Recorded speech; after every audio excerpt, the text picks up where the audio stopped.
Hi guys, welcome back to another video. My name is Adam, and today I'm going to be telling you the story of how Wilmer Flores crying on the field changed baseball. So let's get started.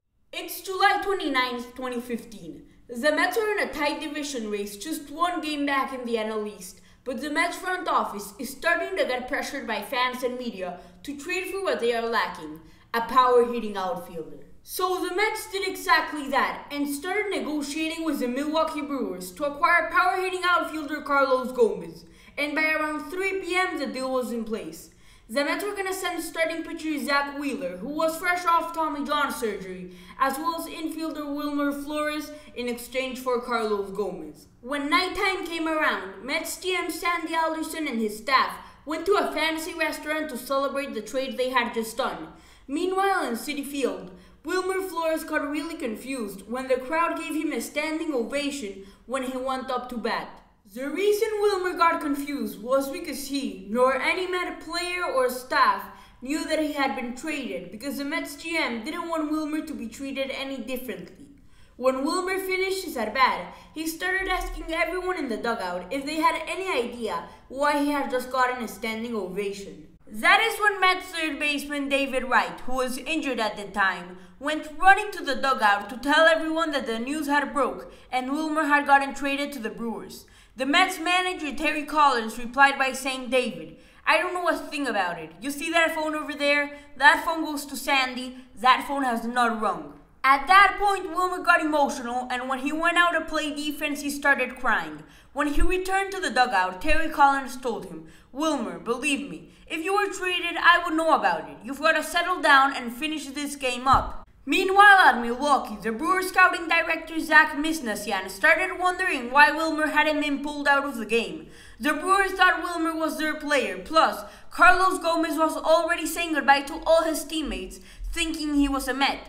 That is when the Mets GM called Terry to tell him, "Pull Wilmer out of the game. He's crying."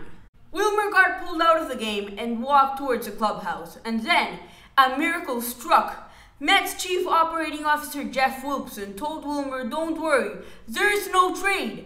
Apparently, the Mets had found a problem in Carlos' medical review because of a hip injury he had had a couple of months earlier.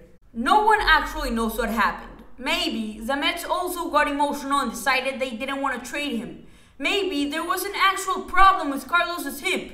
We will never know. But what we do know is the aftermath of that trade not happening changed the course of the next few years of baseball. The next morning, the Brewers regrouped and made a trade with the Astros in which they sent outfielder Carlos Gomez and starting pitcher Mike Fiers, who would ultimately become the player who exposed the Astros on their 2017 sign-stealing scandal, in exchange for right-handed pitcher Adrian Hauser, outfielder Brett Phillips, right fielder Domingo Santana, and last year's Reliever of the Year award winner Josh Hader. Then one day later, the Mets found the power-hitting outfielder they were looking for in a trade they made with the Detroit Tigers, in which they gave up future Rookie of the Year award winner starting pitcher Michael Fulmer, as well as right-handed pitcher Luis Cessa, in exchange for outfielder Yoenis Cespedes, who before he started getting injured so frequently was a major force of the Mets offense. So, in conclusion, if Wilmer Flores hadn't cried on the field, the Astros wouldn't have been exposed for cheating.